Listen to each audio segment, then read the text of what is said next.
Solusi lini depan timnas, harapan Erick Thohir untuk Ole Roemeny.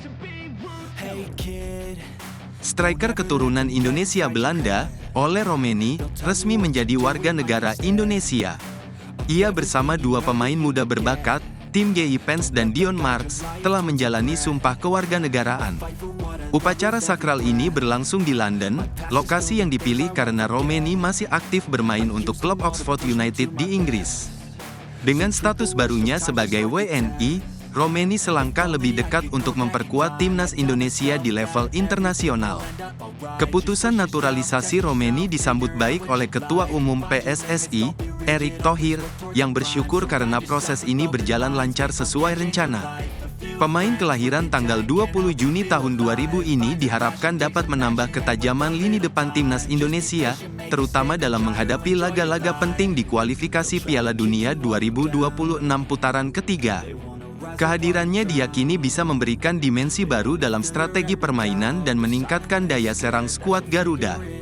Masalah ketajaman lini depan masih menjadi tantangan bagi timnas Indonesia, di mana seringkali peluang emas gagal dikonversi menjadi gol.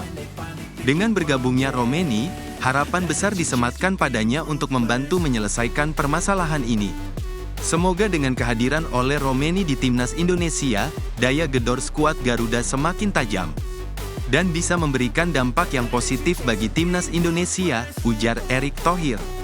Setelah resmi menjadi WNI, Roemeny berpeluang segera tampil membela timnas Indonesia dalam kualifikasi Piala Dunia 2026. Tantangan berat menanti pasukan Merah Putih dengan menghadapi Australia dan Bahrain dalam waktu dekat. Dengan tambahan amunisi baru seperti Roemeny, timnas Indonesia bertekad tampil lebih kompetitif dan meningkatkan peluang lolos ke putaran berikutnya. Misi kalahkan timnas, pelatih China targetkan sapu bersih 2 pertandingan. Pelatih timnas China, Branko Ivankovic, memiliki target besar di kualifikasi Piala Dunia 2026 dengan mengalahkan timnas Indonesia 2 kali. China menjadi pesaing utama Indonesia di grup putaran ketiga, di mana sebelumnya skuad Garuda harus menelan kekalahan dari tim Dragons. Meski mendominasi jalannya pertandingan, Indonesia tidak mampu meraih kemenangan karena China tampil lebih efektif dalam memanfaatkan peluang. Hasilnya, dalam pertemuan pertama pada Oktober tahun 2024, China berhasil menang tipis dengan skor 2-1. Kekalahan tersebut menjadi pukulan bagi timnas Indonesia, yang sebenarnya menargetkan kemenangan dalam laga tersebut. Namun, harapan skuad Garuda tetap terjaga setelah berhasil meraih kemenangan penting atas Arab Saudi. Kemenangan tersebut membantu Indonesia bertahan di posisi ketiga klasemen sementara, membuka peluang untuk lolos ke putaran selanjutnya. Sebaliknya, China yang sebelumnya mengalahkan Indonesia justru berada di posisi terbawah meskipun memiliki jumlah poin yang sama. Situasi tersebut membuat China berada dalam tekanan besar untuk bisa melaju ke Piala Dunia 2026. Oleh karena itu, Branko Ivankovic menegaskan bahwa timnya harus memenangkan laga-laga penting berikutnya. Ia menyatakan bahwa target utama mereka adalah mengalahkan Bahrain dan Indonesia dalam pertemuan kedua agar peluang lolos tetap terbuka. Dengan strategi yang lebih matang, China berharap bisa membalikkan keadaan dan memperbaiki posisi mereka di klasemen. Selain itu, China juga berusaha mencuri poin saat menghadapi Arab Saudi dan Australia. Menurut Ivankovic, kedua tim tersebut tengah mengalami penurunan performa, sehingga ada peluang bagi China untuk meraih hasil positif. Dengan tekad yang kuat, pelatih asal Kroasia itu optimistis timnya bisa bangkit dan bersaing memperebutkan tiket ke Piala Dunia 2026. Mimpi mereka kejauhan, media Vietnam sindir target jangka panjang PSSI. Ketua Umum PSSI, Erick Thohir, menargetkan timnas Indonesia untuk masuk ke dalam 50 besar peringkat FIFA pada tahun 2045. Ia menyatakan bahwa target tersebut bukan sekadar ambisi, tetapi berdasarkan perhitungan data yang ada. Menurutnya, dengan perkembangan yang tepat dalam pembinaan pemain dan infrastruktur sepak bola, Indonesia memiliki peluang untuk mencapai peringkat tersebut di masa depan. Namun, pernyataan Erick Thohir ini mendapat sorotan dari publik Vietnam. Media Vietnam, khususnya Tetao247.vn, menilai bahwa target tersebut terlalu jauh dari jangkauan.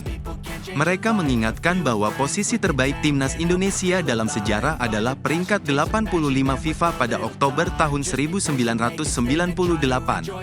Sejak saat itu, Indonesia belum mampu kembali ke posisi tersebut dan bahkan masih kesulitan menembus 100 besar. Tetao247.vn menegaskan bahwa, sesungguhnya untuk bisa masuk dan tetap aman di top 100 saja itu butuh proses panjang. Apalagi untuk bisa masuk top 50 dunia tentu sangat kejauhan. Mereka mempertanyakan apakah Indonesia memiliki strategi yang cukup kuat dan realistis untuk bersaing di level global. Tantangan besar seperti peningkatan kualitas liga domestik, generasi pemain, serta konsistensi performa menjadi faktor penting yang harus diperhatikan. Meskipun demikian, ambisi Erick Thohir mencerminkan keinginannya untuk membawa perubahan besar bagi sepak bola Indonesia. Dengan rencana jangka panjang dan pengembangan sistem yang berkelanjutan, bukan tidak mungkin Indonesia bisa mencapai peringkat yang lebih baik di masa depan. Namun, perlu kerja keras dan komitmen penuh dari seluruh elemen sepak bola nasional untuk mewujudkan target tersebut. Lawan Australia seperti laga final. Respon Sandy Walsh skenario Indonesia lolos Piala Dunia. Menjelang laga kualifikasi Piala Dunia 2026 melawan Australia dan Bahrain yang akan digelar pada Maret mendatang, bek timnas Indonesia, Sandy Walsh, membagikan pandangannya tentang persiapan tim. Ia menyoroti pentingnya pertandingan melawan Australia bagi masa depan skuad Garuda. Menurutnya, tim dalam kondisi optimis dan siap menghadapi tantangan besar ini.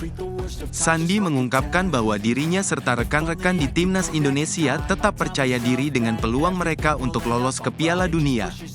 Kepercayaan ini semakin meningkat setelah kemenangan tim atas Arab Saudi, yang dianggap sebagai momen penting dalam perjalanan mereka. Kemenangan tersebut memberikan dorongan moral yang besar dan semakin memperkuat keyakinan tim untuk menghadapi pertandingan selanjutnya. Selain itu, ia menegaskan bahwa laga melawan Australia akan menjadi ujian krusial bagi Indonesia. Sandy menyebut pertandingan tersebut sebagai penentu nasib tim dalam upaya mereka meraih tiket ke Piala Dunia. Menghadapi lawan kuat seperti Australia, timnas Indonesia harus tampil maksimal agar dapat menjaga peluang mereka tetap terbuka. Bulan Maret nanti, pertandingan melawan Australia tersebut sudah bagaikan final bagi kami. Jika kami bisa menang, kami akan menggenggam semuanya di tangan kami, ujar Walsh. Ia menekankan bahwa kemenangan dalam laga ini bisa menjadi kunci bagi Indonesia untuk semakin dekat dengan impian mereka. Oleh karena itu, ia berharap tim bisa tampil optimal dan meraih hasil terbaik dalam pertandingan penting tersebut.